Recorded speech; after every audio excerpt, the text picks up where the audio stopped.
And it's right in the middle of the biggest continuous sand desert in the world.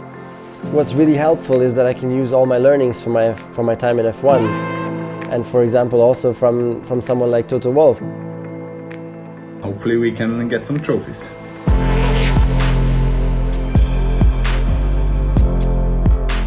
Welcome to my office here in Monaco, and the first Extreme E race is now right around the corner, so preparations are like flat out, but there's been so much going on already in the last couple of months to build this whole racing team, Rosberg X Racing, from scratch. In case you missed some of that stuff, here's a quick recap.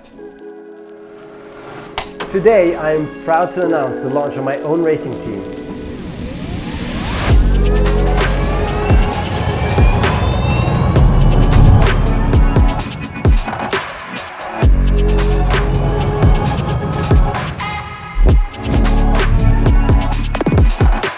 The first race location is near the city of Alula in the northwestern part of Saudi Arabia, and it's right in the middle of the biggest continuous sand desert in the world. And of course there also water scarcity is becoming more and more of a problem as a result of climate change. And so our purpose is to go there and to leave it in a better state than when we arrive, first of all by raising awareness, but also by supporting local projects with our Driven by Purpose campaign. Now let me take you through the race format for the weekend. To begin with, each team has one car and it's shared by a male and female driver, and there's 9 teams to begin the season with.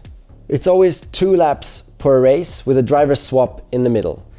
Each race is going to be around 16 kilometers, so 8 kilometers per lap, so quite short distances. Saturday is the qualifying day and Sunday is the semi-final and finals day. But before that, we still have grid play. You can click below now to vote for our team in grid play. Please, please, please vote as much as you can, because the best team who has the most votes can choose their grid slot for the final, which is really a small advantage, and so you can help us win that final. The final race, of course, is then on Sunday afternoon, and that's going to be the most important race with the most points, and it's going to be deciding who wins the weekend. In the last 5 months, there's been so many important topics that we had to get through, starting with actually designing the car with our designer Sean Bull, who I found on Instagram, by the way. Then designing the whole CI for the team was a big key to it. Then getting to the launch and getting everything ready, PR-wise communication to make the big bang launch of our team as big as possible, to generate a lot of awareness for the team, but also to make us really hot property. Then on to confirming the engineer. It was a big reach out to try and get the best off-road engineer in the world to join our team, which we got in Bernardo, who's an ex-WRC world champion.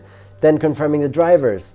A lot of negotiation. There was a lot of teams on all those drivers, so to try and be the team that they decide to go for was also quite a big mission. After that, getting to the shakedown in time, getting everything ready, getting the car ready, getting delivery of the car to be able to do the shakedown prior to the big official test, which was then the next thing, going to the official test and having everything ready to really work on performance and not have to think about reliability anymore or other problems.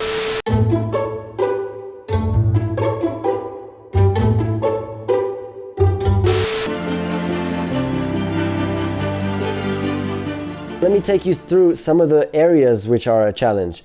Race start. It's always 4 cars alongside each other. So it's so crucial, and it's going to be such a big part of this championship, is to get good starts. Because if you're once ahead and you're blowing dust into the faces of everybody behind, it's going to be really difficult for them to overtake you. So getting that start, nailing that, is going to be critical. I'm also glad because we have some fantastic drivers on board for doing good starts. Molly Taylor from Rally, also Johan Kristoffersen from World Rallycross. He knows all about starts there, he does them all the time, so that's really going to be helpful. It's also really interesting to see how our drivers prepare for a race weekend, but I think there's no one better than them themselves to tell you how they do it, so let's see what they say. Hello from Saudi Arabia. We've arrived here ahead of the very first round of the Extreme E series, and after so much planning and preparation and anticipation, it's just so exciting to be here on the ground and getting set to go. There's going to be so many new things that we're going to be tackling over the next week. We haven't seen the track yet. It's a new race format. It's going to be the first time we've done anything like this before, so it's a bit difficult to really know what to expect, but I think that's also one of the things that makes this series so exciting. So we're so excited to get out there, see what it's like, drive fast, and the team and myself, we're just all ready and pumped, and it's all starting to get real now, which is a pretty cool feeling. definitely looking forward towards the first race. Work together with the team and Molly again, get back into the car, get racing, and to see the track. Very much looking forward to that, and yeah, to meet and race against our competitors, see where we are. So Sunday night we will have our first result together, and yeah, hopefully we can get some trophies. What's really helpful is that I can use all my learnings from my time in F1 for this new challenge, and for example also from someone like Toto Wolff, who's CEO of the Mercedes F1 team. One of the learnings, I mean, it's quite simple, but he would always also do the personal touch. So he would personally reach out to the drivers a lot, he would personally reach out to the main sponsors a lot, even to the engineers. And that went a long way when a leader shows that he really cares, respects you, and seeks that personal connection. And so this is what I'm also trying to do now in my team. So I personally reached out to the drivers. For Molly, I went on mollytaylor.com and then contact me, and I wrote, "Hey Molly, I'm Nico, I would like to speak to you about potentially driving for us." And she thought it was a fake, so sometimes it's maybe not so good either.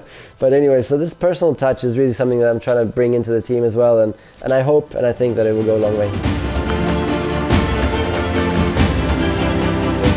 Putting this team together has also been very, very interesting because there's so many different stakeholders involved. And for example, as a basis, we're using my father's DTM team for the operational side, and they're coming out of an area near Frankfurt, so that's where the car is actually located.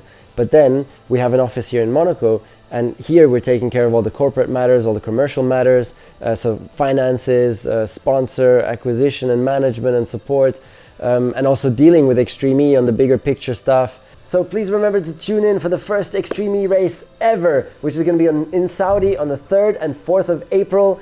And in the meantime though, I'm going to be there, but without anybody to help me with the videography, so I'm going to be filming selfie style, whatever. So here's your chance, please, in the comments below, tell me what you'd like to see, what you'd like me to film, and I'll try and get that done during the weekend. So tune in for all the action then.